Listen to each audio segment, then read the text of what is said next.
Dans les vidéos sur Hazard et Verratti, on avait évoqué le nom d'un autre génie de notre génération, mais qui lui aussi nous laisse une sensation d'inachevé. Son nom est bien évidemment Paul Labile Pogba.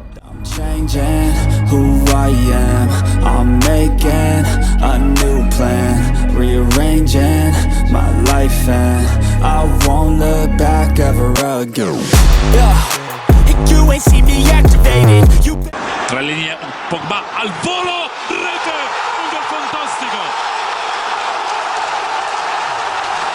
Possiblement le meilleur milieu du monde à son prime, la carrière de Pogba n'est pas officiellement terminée, mais c'est tout comme, et je n'aurais jamais pensé faire cette vidéo aussitôt. Il devrait être suspendu pour 4 ans du football à cause d'une affaire de dopage, voilà qui va mettre un terme à la carrière déjà très frustrante d'un joueur qui a matrixé toute une génération. L'équipe en est évidemment très triste de la fin de carrière de Paul Pogba, c'est pourquoi aujourd'hui on a décidé de lui rendre un dernier hommage, afin de ne pas oublier qui était Paul Pogba Prime. Sur ce, je vais envoyer le générique. Mais avant ça, n'hésitez pas à liker et commenter si la vidéo vous a plu. C'est un petit geste, mais ça nous aide énormément. Sur ce, on envoie le générique.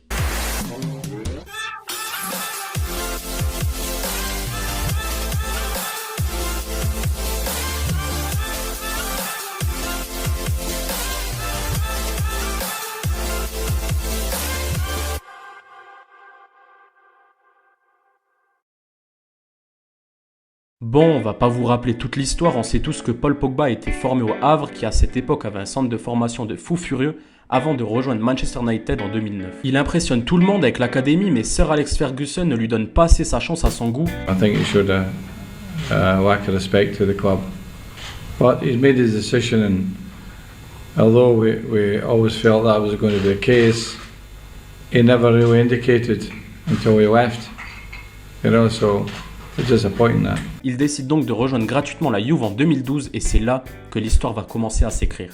Le jeune Paul rejoint une équipe expérimentée avec Antonio Conte, mais surtout un milieu avec Arturo Vidal, Claudio Marchisio et Andrea Pirlo qui va grandement l'aider. Il ne tardera pas à se faire apprécier par les fans puisque 2 mois après son arrivée, il donne la victoire face au Napoli en déclenchant une reprise de volée à la 81e minute.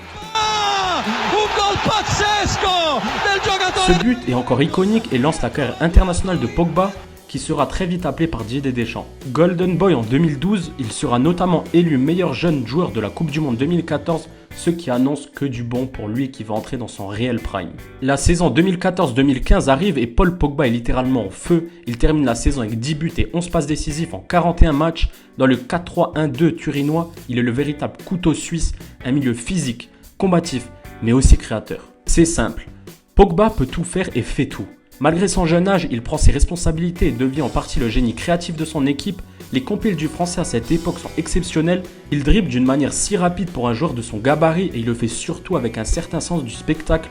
Virgule, petit pont, passement de jambes, tout est bon pour humilier l'adversaire et faire avancer le jeu. Il distribue des caviars que ça soit par son jeu long ou son jeu court, récupère d'innombrables ballons par son physique et il envoie des pralines de 30 mètres histoire de terminer une bonne journée de boulot avec une célébration à la Caris. À ce moment-là, on a rarement vu un joueur aussi complet, à tel point qu'on parle de lui comme un potentiel ballon d'or, au même titre que Neymar ou Bale, et pour un milieu c'est une performance peu commune. Il remporte le 4e Scudetto de suite avec la Juve et perd en finale de Ligue des Champions face au Barça, mais les promesses sont devenues réalité, Pogba est le milieu de terrain des années à venir. La saison suivante, Carlos Tevez s'en va et Paul Pogba récupère le 10. La pioche décide de prendre le 10 avec toujours un peu plus de responsabilité que la vieille dame. C'est désormais la star du club bianconero, l'une des têtes d'affiche du football mondial. Il terminera la saison avec 10 buts et 15 passes décisives, son record personnel, et enchaînera des performances de haut niveau en Ligue des Champions, 2 passes D et 1 but face à City, le Borussia Mönchengladbach et le Bayern. Face au club anglais, il réalisera notamment une masterclass, confirmant qu'il est l'actuel meilleur joueur du monde à son poste. Sans oublier son côté récupérateur, le numéro 10 de Pogba ne se verra pas que sur son dos, mais aussi sur le terrain, où le Français joue plus haut et se régale aux côtés de son ami Paulo Dybala. Vous savez, c'est l'époque où Pogba devient aussi une star du marketing en enchaînant les dabs en guise de célébration et les campagnes publicitaires. Pogba a tout du milieu ultime qui va inscrire son nom dans la légende.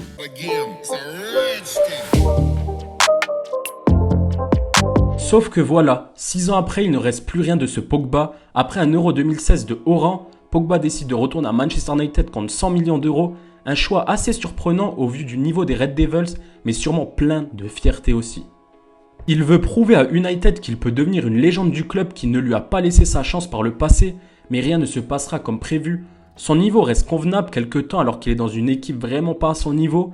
Il aura quelques moments d'éclat comme cette victoire en Europa League avec José Mourinho et ce doublé face à Manchester City, mais c'est presque tout. Paul Pogba va connaître une vague de blessures à Manchester, lui faisant louper beaucoup de matchs, lui faire perdre le rythme et drastiquement faire baisser ses qualités de dribble et de percussion.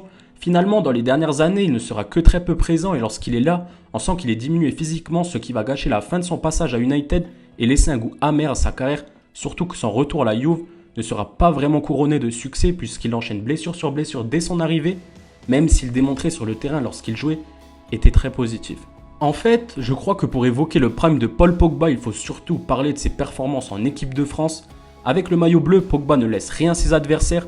Il forme un duo absolument exceptionnel avec Kanté, et ce malgré ses périodes compliquées en club. En témoigne sa Coupe du Monde 2018 où il survole la compétition.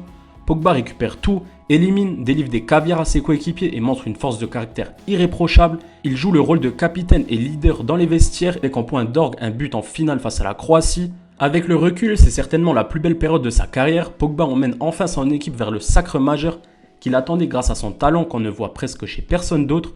Il ne déçoit jamais en équipe de France, même quand son équipe est en difficulté comme en témoigne l'Euro 2021 sur une autre planète de Pogba.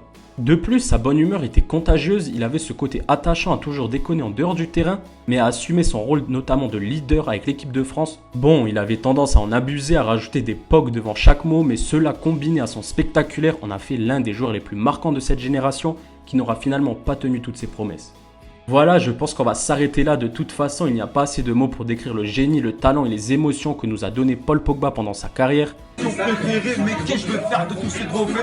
Ça mérite un peu de respect, ça mérite un peu de respect. Ma question préférée, mais qu'est-ce que je veux faire de tous ces trophées? J'en ai tellement sous les pieds, j'en ai tellement sous les pieds. Ma question préférée, qu'est-ce que je veux faire de tous ces trophées? Finalement, il restera une légende de l'équipe de France, mais sa carrière en club nous a grandement déçus. Encore, s'il n'avait connu que les blessures, la pilule serait passée plus facilement. On a connu tellement de joueurs détruits par les blessures. Mais là, ces dernières années sont une catastrophe pour Paul Pogba. D'abord une opération au genou qui le contraint à déclarer forfait pour la Coupe du Monde 2022, puis une tentative d'extorsion en bande organisée dont il est victime et qui a valu une mise en examen et un placement en détention provisoire de son frère Mathias et de 4 autres suspects. Et enfin, un récent contrôle positif à la testostérone qui devrait marquer un point final à sa carrière. Attention,